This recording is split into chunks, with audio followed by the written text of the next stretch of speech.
Hola y bienvenidos a la segunda parte del curso básico de SQL para analistas, donde veremos qué es SQL, cómo funciona la estructura de las bases de datos y también veremos los tipos de datos. Sin más preámbulos, comencemos. Primero vamos a ver un poquito de la historia de SQL y qué es SQL. Un poco de la historia de SQL, rápidamente.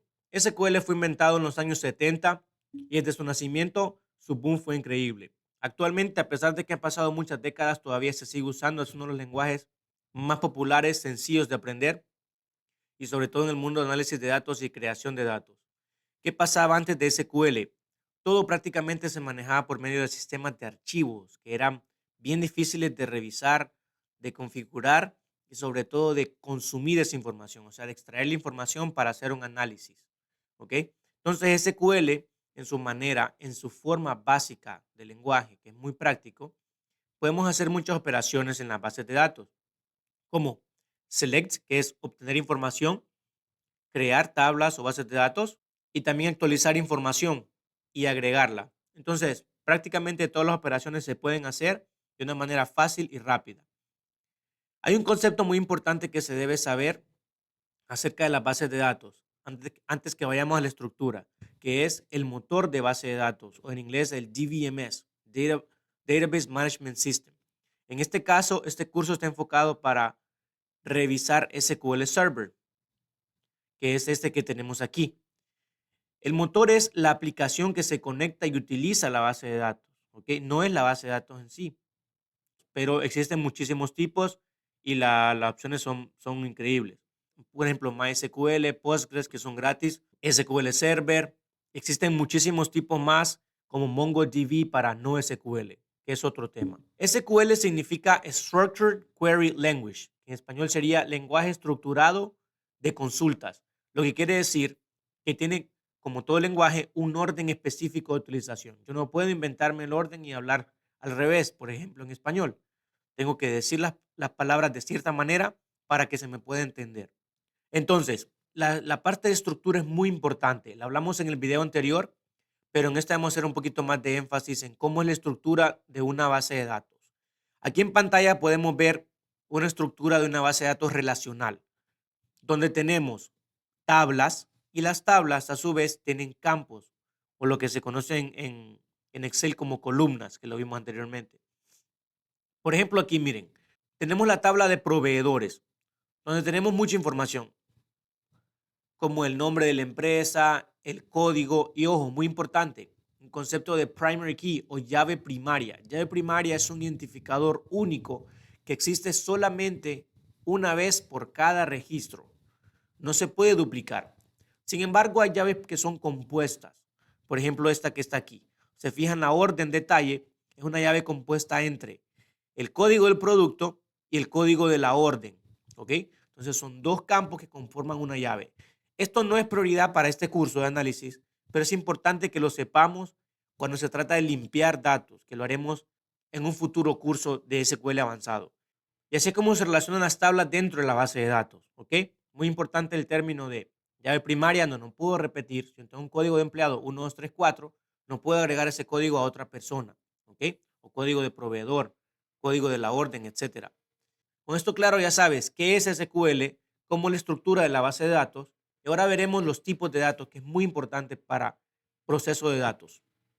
Bien, entonces solo para terminar la parte de estructura, aquí está la tabla de empleados que creamos en el último video.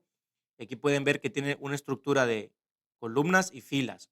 Muy importante, yo no puedo agregar, por ejemplo, aquí una columna X en el aire y decir, sí, ahora como en Excel, que ahora vengo y agrego otra columna al lado derecho. No, tengo que crear primero el campo en la tabla para poder agregar la información. Hay ciertos tipos de datos donde no puedo decir que el valor sea nulo. Por ejemplo, nulo quiere decir que esté en blanco. Muy importante. Lo veremos, como le digo, adelante en la parte de análisis, de limpieza, etcétera, pero es importante que comprendan el concepto. Bien, ahora veremos los tipos de datos de SQL Server. Pueden buscar tipos de datos en SQL, les saldrá la información, pueden ver videos acerca de eso también, podemos crear uno si quieren al futuro, déjenos saber en los comentarios.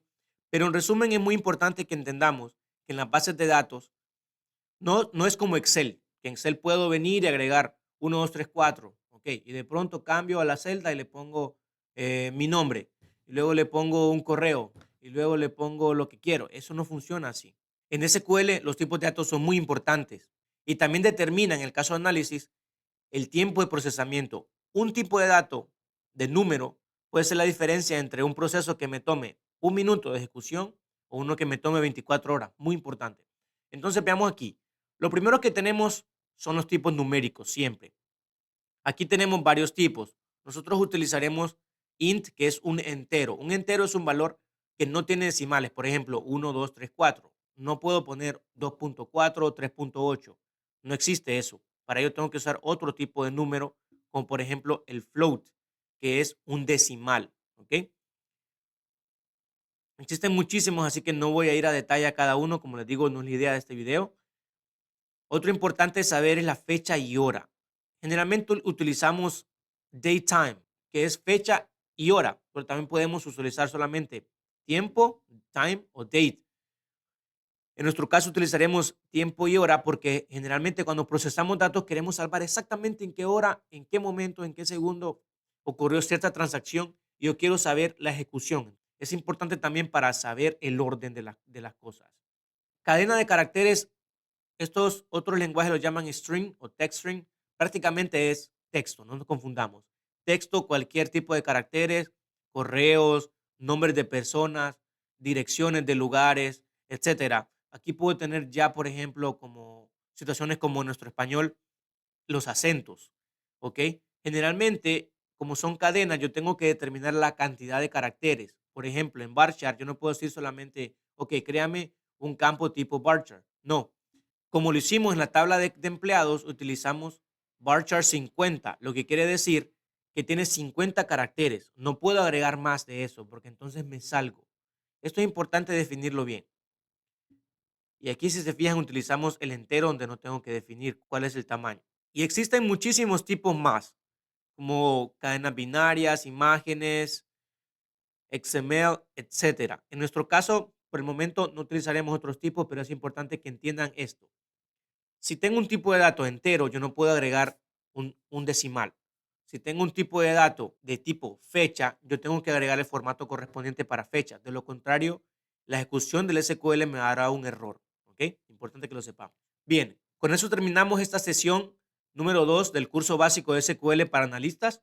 Recuerda siempre que los links estarán aquí abajo de cada consulta que hemos visto. Por favor, si tienes alguna duda, utiliza los comentarios. Voy a estar viendo cada comentario y además alguien más que puede saber un poquito más que tú te puede responder de SQL. SQL no deja de ser el lenguaje popular que es, ni lo dejará de ser. Actualmente muchas bases de datos y sobre todo empresariales están creadas en SQL. SQL Server, MySQL, PostgreSQL, etcétera. No importa dónde se almacene, si está en la nube, como AWS, Google Cloud, etcétera. Así que utiliza los comentarios y continúa con el siguiente video. Gracias. Hasta la próxima. Gracias por ver este video. Recuerda que los links están aquí abajo en la descripción y por favor no te quedes con la duda. Pon tu comentario, haz tu pregunta. Con gusto te vamos a contestar. Y si no te contesto yo, seguramente alguien más de la comunidad que también sabe SQL te puede responder. Y recuerda seguir tu camino de SQL con el curso que aparecerá en la pantalla. Gracias. Hasta la próxima. En Data Cloud Masters, nuestra misión es empoderar a Latinoamérica con el conocimiento de tecnología. Únete a nosotros en este viaje para fortalecer tus habilidades y descubrir un mundo de posibilidades. Suscríbete para ser parte de este movimiento latino.